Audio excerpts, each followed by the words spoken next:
Yeah, I would love to do that. Typically, I started my discussion when I'm talking about our cloud production framework, and one of the fundamental thing is the cost, right? So while we're discussing on the cost, um, we also said that cloud is not cheap, but if we understand the methodology, how we provision today we're on premises, we always over provision most of the time. We over provision for the some black day sale kind of model. But how we can introduce the cloud with more agility, more automation, whenever we require, we can move it. Those set of things we can introduce and bring it. And on top of it, if you are going to use there are so many different ways, or we can say a cloud economics, where you can save a cost, like any workload which is running 24/7, like SAP's or the Word, you can go with the reserve instances, which is 1 year and 3 years, where in 1 year you can save almost 30 to 40%, and from the 3 years you can save up to 60 to 70% cost with a normal PG environment. And you have a lot of flexibility to moving ups and downs, and there are a lot of great things you can do, and while doing it, I can again reiterate that it is way cheaper than what you paying today if you use it right way. Eugene, you want to give some comment on that? Thank you. Yeah, Eugene, you might want to, share some views.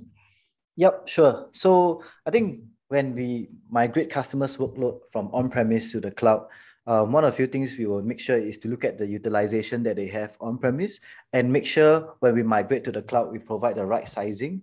Because from the 15 years of working with customers, moving customers' workload to cloud, we realized that on-premise, on average, out of 1 million of customers, they are actually only using about 43% of their resources on premise. So when we architect their environment on the cloud, or when we provide them with the sizing, what we will do is look at this.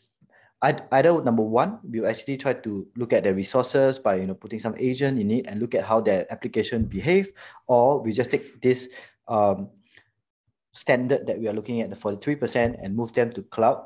And of course, from there, we continuously optimize the environment, making sure they're using the right sizing, making sure they're using the latest version of the instances, because the newer the instance, the lower the cost. And of course, asking them to go into, like what Saurabh say, savings plan or reserve instances. So this is how we actually help the customers to save costs when they migrate. And if their workload can, we do have our AWS Graviton processors we lower the cost for customers when they move their workload into AWS. Yep. And of course, once their workloads are stable, we can see how we can optimize it, moving to managed service products of AWS and using serverless products, so that they can really get the full benefit of moving their workload to cloud.